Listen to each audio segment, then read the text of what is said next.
Police विभागाची भूमिका अत्यंत गांभीर्याने माननीय मुख्यमंत्री महोदयांनी शासनाने घेतलेली आहे. घटनाला लवकरात लवकर आरोपी विरुद्ध चार्जशीट तसेच ट्रायल कंप्लीट करून शिक्षा आणि शिक्षा गंभीर ते गंभीर शिक्षासाठी पोलीस विभाग प्रयत्नशील राहणार आहे आणि त्यामध्ये नक्कीच आम्हाला यश मिळेल.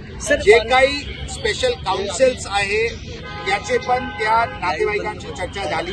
ते उद्या परत चर्चा करून कोणाची त्यांची आग्रह आहे ते एकदा परत बघू.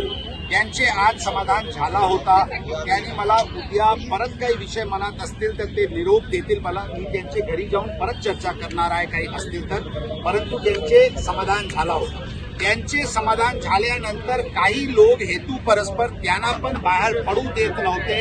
त्याचे आईची तब्येत पण थोडीशी हलवली होती म्हणून त्यांच्याकडून संदेश आला होता की आम्हाला म्हणजे यातून बाहेर पडायचे.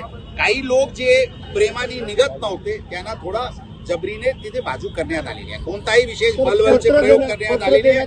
त्यांचे कलेक्टर साहेबांचे पत्र शासनाची वतीने देण्यात आलेली आहे की यामध्ये स्पेशल इन्व्हेस्टिगेशन टीम, जलद गती न्यायालय आणि स्पेशल काउन्सिल्स आणि आरोपीला कडक ते कडक शिक्षा होईल यासाठी पूर्ण शासन आणि प्रशासन पोलीस विभाग यामध्ये प्रयत्नशील राहणार आहे.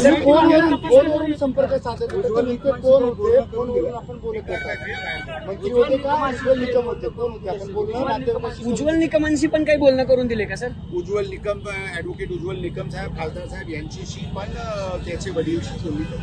15 दिवसांमध्ये सर तिच्या आईची तब्येत खराब झाली होती. त्यांच्या पालकांचं, त्या चिमुकलीच्या पालकांचं तुमच्या समोर म्हणणं काय होतं? त्यांनी काय सांगितलं तुम्हाला? त्यांचे समाधान, आमची चर्चा जे मी सांगितले त्याच्याशी त्यांना आश्वासन दिले होते.